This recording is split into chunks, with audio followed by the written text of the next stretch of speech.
আপনাদের স্বাগতম বাংলা আপডেট চ্যানেলে। 19 জুন বুধবার, চলুন জেনে নেই কালকে বাংলাদেশের আবহাওয়ার খবর। সারা দেশে পূর্বাভাস।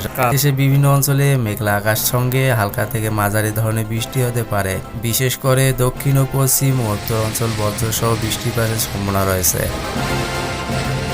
ঢাকা ও আশেপাশে এলাকা। ঢাকায় কালকে আংশিক মেঘলা থাকবে, দুপুরে পর হতে পারে হালকা বৃষ্টি। তাপমাত্রা থাকবে প্রায় 32 ডিগ্রি সেলসিয়াস আর 25 ডিগ্রি সেলসিয়াসের মধ্যে।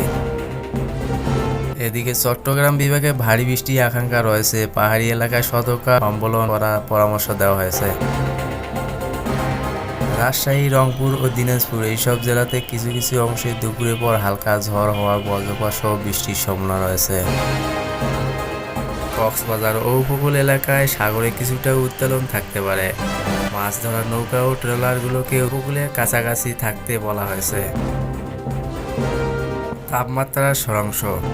সর্বোচ্চ তাপমাত্রা রাজশাহীতে 35 ডিগ্রি এবং সর্বনিম্ন সিলেটের অঞ্চলে 28 ডিগ্রি সেলসিয়াস রেকর্ড করা যেতে পারে। এই ছিল কালকে আবহাওয়ার খবর। সবাই ভালো থাকবেন, সুস্থ থাকবেন। ধন্যবাদ। আর চ্যানেলটি নতুন হয়ে থাকলে সাবস্ক্রাইব করে রাখবেন।